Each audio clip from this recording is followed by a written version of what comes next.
How do everybody? Just on my driver's break again, going for a little bit of a walk. Found a forest next to where I pulled up, so I just thought I'd let everybody have a quick look. You know, it's lovely.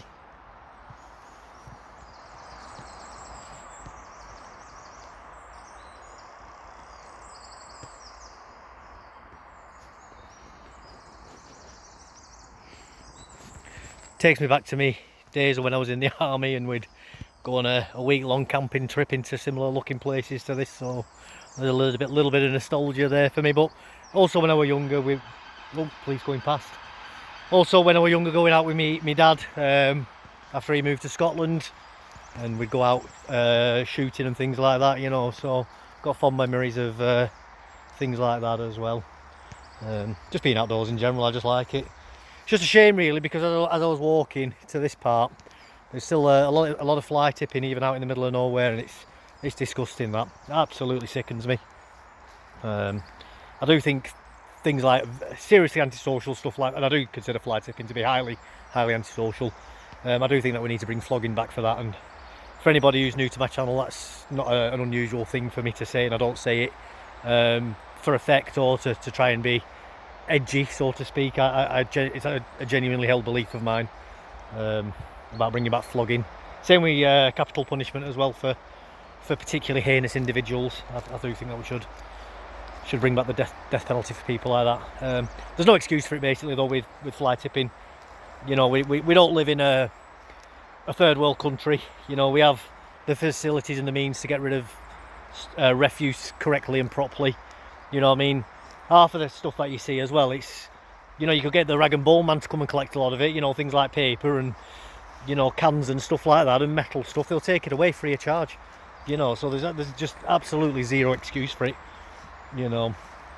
I know some people might say, oh well, the council shouldn't be charging so much. That's another question, but you know, I mean, we've got mass immigration, haven't we, in the country, so like that all needs paying for. You know, these 5-star hotels aren't going to pay for themselves, are they?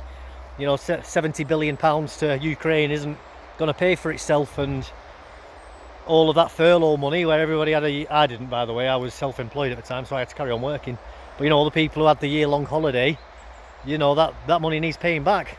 And unfortunately, we all have to pay it back, myself included, even though I didn't take a time off work. I worked all the way through it, which I think's wrong. You know, if you wanted furlough, that should have been a personal debt that you took on yourself. I don't see why the entire country should be forced to pay for it. But isn't it weird how you go for a walk like this and you start musing things, and you go from look at the trees to people who took furlough should be the ones to pay it back. And I don't think that's an unreasonable thing to say.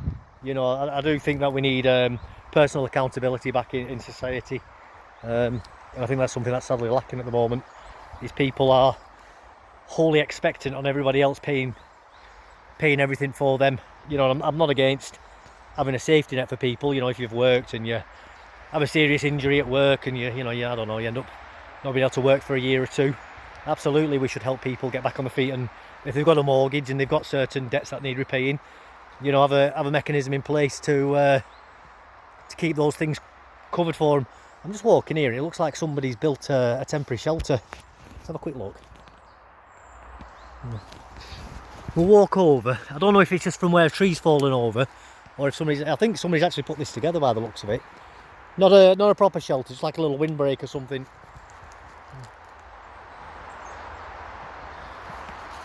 It's a little bit rudimentary, you know, but you know, if somebody likes going outdoors, you know, it could have been scouts or something, you know, just teaching the kids. But here's what I was talking about with the littering. I know that's not necessarily fly tipping in and of itself, but out here in the middle of this forest, and you know, there's just rubbish on the floor. It's disgusting. Absolutely sickening. I saw what like a heater or something from in a kitchen before as well. It had like this stainless steel casing around it by the looks of it. I'll see if I can find it again. There's no need for it. I mean, that could literally be, you could put that on outside your house on the street like we do that. I had a lot of old tools once that were all knackered, totally beyond usable. Just left them outside in a box, and within a day they were gone. You know, scrap metal guys had come and collected it. You know, they do regular rounds where I live. Here we go. Here, look at this.